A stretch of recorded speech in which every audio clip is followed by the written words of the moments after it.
Welcome to Kellogg Public Library's virtual story time. My name is Sherry.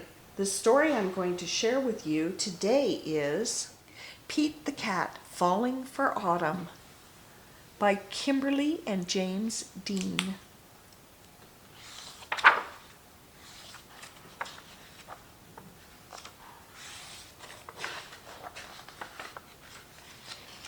It is the first day of fall, and Pete the cat is feeling blue.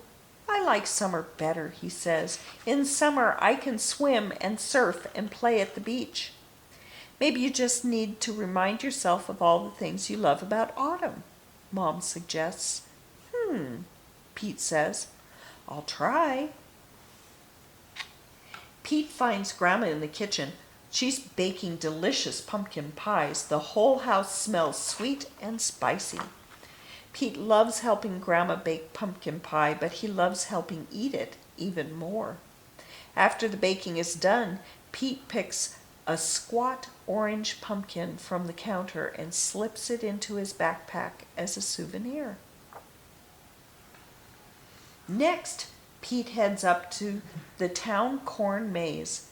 Pete and his friends wander through the long, twisty paths made of tall corn stalks. The best part of the corn maze is getting lost and having to start over again.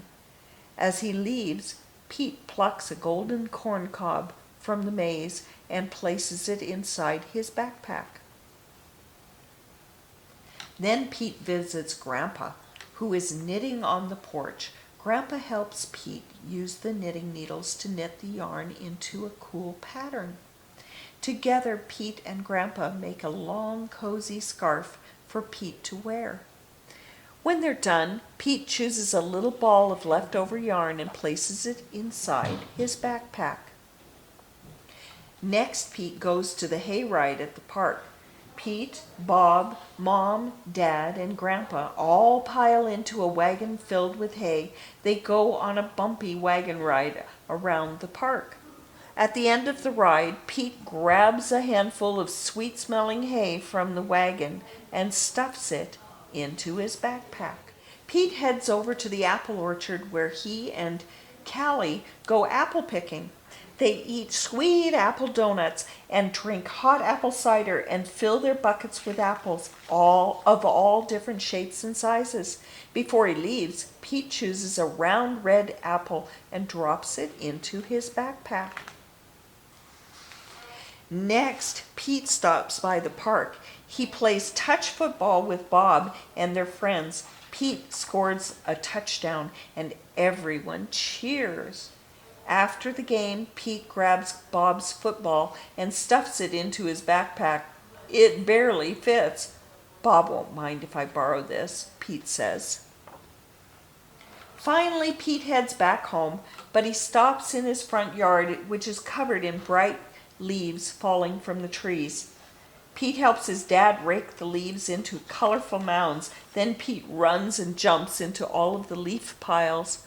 After he's done jumping, Pete picks a bunch of red and gold and orange leaves and stuffs them into his backpack. Pete's backpack is bursting with fall souvenirs. He can't wait to show Mom. I love autumn, Pete says. Wonderful, says Mom. You know, these would make great decorations for Thanksgiving. So Pete helps Mom fill a basket with all his mementos. They place the basket at the center of the table. You did a great job, Pete, says Mom. It's beautiful, says Dad. Is that my football? Asks Bob. Just then, the doorbell rings. And the Thanksgiving guests are here. All of Pete's family and friends gather around the dining room table. They tell stories and laugh at jokes while they eat. Everyone is having a great time. Pete looks around the table and smiles. He loves lots of things about autumn, but Pete knows what he loves most all year long: his family and friends. Happy Thanksgiving. See you next time.